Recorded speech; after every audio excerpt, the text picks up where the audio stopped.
Okay, real talk. You probably think you know ancient Egypt.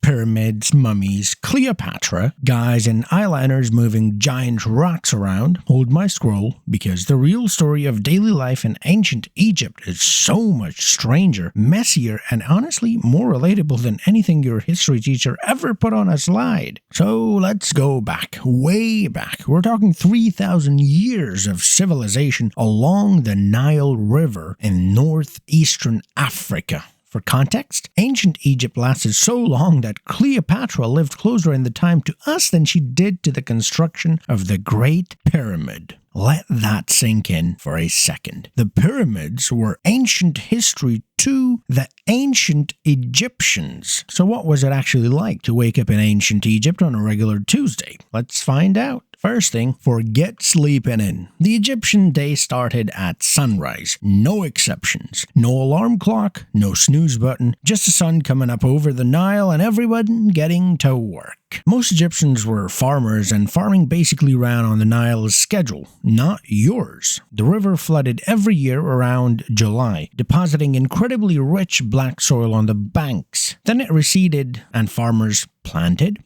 and then they harvested, and then they waited for the flood again, and that's pretty much it. That was the whole calendar, and it worked. Egypt became one of the most agriculturally productive regions in the ancient world. Bread and beer weren't luxury items here. They were basically currency. Oh, and speaking of beer, ancient Egyptians drank a lot of it. Workers on the pyramids were given beer rations. Kids drank it. Grandmas drank it. It was thick, low alcohol, more like liquid bread than a cold one at the football game. But it was everywhere. Why, you ask? Because the Nile water was not exactly filtered and clean. Beer was safer. So next time someone tells you that you drink too much, just tell them you're honoring ancient Egyptian tradition. Come on, fam. Get cultured. Now here's where it gets interesting. We tend to picture ancient Egypt as this rigid, brutal, slave-driven society where the pharaohs basically owned everyone, and you did what you were told or got thrown to the crocodiles or whatever. And while the pharaoh was considered a living god, like actual serious god, not like a metaphor, they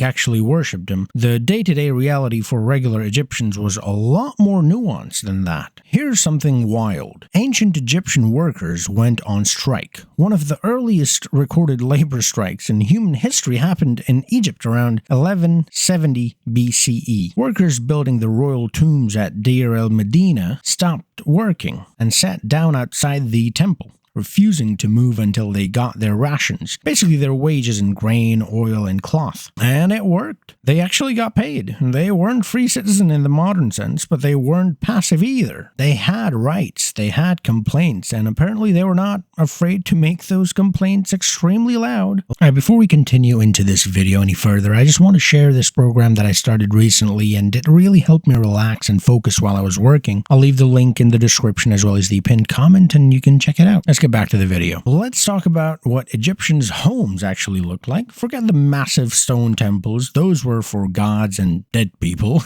Living people lived in mud brick houses. Yes, mud. Even wealthy Egyptians lived in mud brick, just bigger, fancier mud brick, often whitewashed and painted inside with bright colors. Homes were built to stay cool, thick walls, small windows, flat roofs where families slept on hot nights. Very practical, very low-key for a civilization building literal wonders of the world. Most families were nuclear: mom, dad, kids, maybe a grandparent or two, and women in ancient Egypt had significantly more rights than their counterparts in Greece or Rome. Egyptian women could own property, run businesses, initiate divorce, which is a big one, and represent themselves in courts. That was radical for the ancient world. Absolutely radical. A Greek woman at the same time period couldn't even leave her house without a male escort. Egyptian women were out there negotiating land deals and fighting court cases. And yes, we need to talk about cats.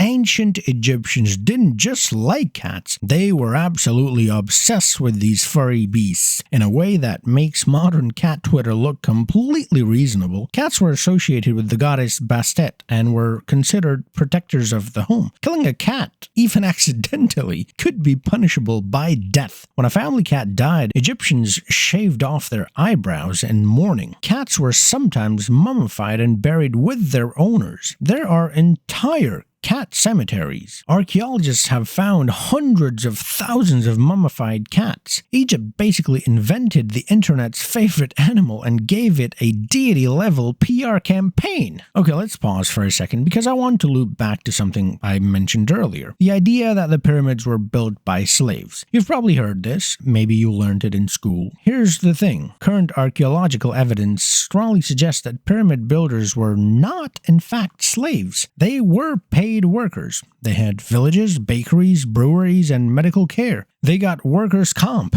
We found skeletons showing healed injuries, which means someone was treating these people. They had titles and took pride in their work. One team called themselves Friends of Khufu. Another called themselves Drunkards of Menkor. These guys had team names. That's not what slavery looks like. Now here's something nobody talks about. Ancient Egyptians were genuinely into medicine. They had specialized doctors. One of the earliest examples of medical specialization anywhere in the world. They were eye doctors, dental doctors, and doctors specifically for stomach. The Edwin Smith Papyrus, written around 1600 BCE, described surgical procedures and case studies in a remarkably rational, observation-based way. They didn't always know why something worked, but they documented what did work. Honey for wounds? Actually antibacterial. Moldy bread for infections? That's proto-penicillin. These people were figuring things out. Of course, medicine existed right along a whole lot of magic and prayer because ancient Egyptians absolutely believed in both at once and saw no contradiction. You'd get a medical treatment and a spell chanted over you just to cover your bases. And honestly, mood.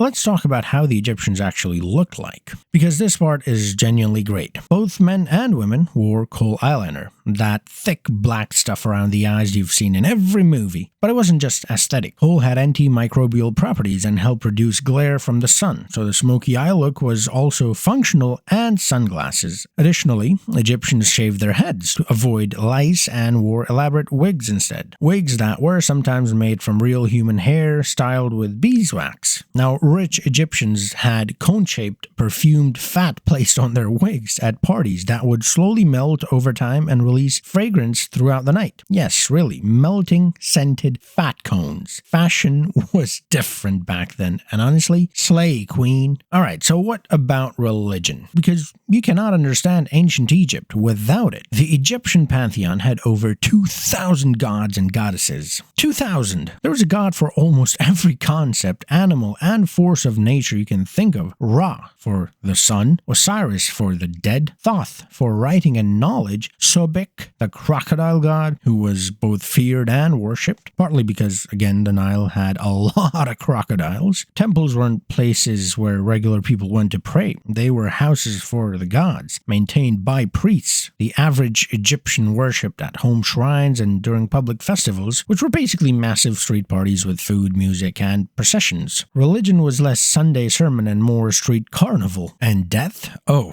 death was a whole production. See, Egyptians believed in an afterlife that was essentially a perfected version of this life. You'd be judged by weighing your heart against a feather of truth. If your heart was lighter, meaning you'd live justly, you got to pass into the paradise. If your heart was heavier, a monster called Amit, who was part lion, part hippo, and part crocodile, ate it, and you ceased to exist entirely. No heaven, no hell, just eaten by chimera. The motivation to be a decent person was, shall we say, significant.